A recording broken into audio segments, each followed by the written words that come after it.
Moi, je m'appelle Jonathan. Je suis un garçon, âgé de 10 ans. Je suis un grand passionné de football, à part ça, par rapport aux garçons de mon âge, je suis tout ce qu'il y a de plus banal. Personnellement, je me considère comme un enfant sage. Je ne fais pas beaucoup de conneries. Bon, c'est vrai que parfois, absorbé par le football, je ne rentre qu'à la tombée de la nuit. Dans ces moments, un moment gueule. Et si papa est déjà là, je reçois 2 ou 3 coups de ceinture. Nous ne sommes même pas une famille de la classe moyenne. Mais la présence de l'amour dans notre foyer est sûre. Et ça m'a suffi. Il en faut peu pour être heureux, c'était mon petit côté Mowgli. C'était cette façon de penser qui faisait que si souvent, la famille, les amis et les voisins me voyaient souriant. Malheureusement, ça c'était avant. Avant ce mois de juin. Une période à laquelle la nuit tombe si vite qu'un jour elle nous a surpris sur le terrain. L'heure n'était pas plus tard que d'habitude, donc aucune raison de niquer pas. J'ai pris mon ballon et je suis parti. Aucun de mes amis ne rentrait dans la même direction que moi. J'étais sale, plein de boue, mes vêtements autant que mon corps. Mais j'étais fier de moi, fier de suer pour ce sport. Je courais légèrement pour ne pas être trop en retard. J'étais presque arrivé quand je l'ai rencontré. C'était un homme. Il avait à peu près l'âge de papa. Il m'a souri, donc selon ma naïveté d'enfant, c'était un bon gars. Il m'a dit de le suivre, car il avait un cadeau à me remettre. Je l'ai donc suivi. Nous avons marché ensemble, sur une dizaine de mètres.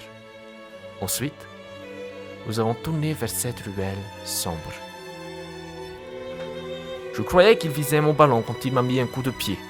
Puis j'ai compris que je me trompais quand les coups ne se sont pas arrêtés. Quand il a vu que j'étais assez affaibli, il m'a ligoté et m'a jeté dans un Starex gris. Et là encore, je me suis trompé. Ce n'était pas un Starex, c'était l'enfer.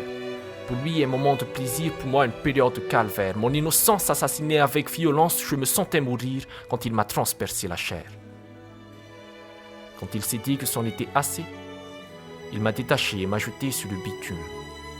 Il n'y avait que la lune pour témoin de ce crime contre l'humanité. Oui, c'en est un. Car comme le dit le Talmud, celui qui détruit une vie a détruit le monde entier.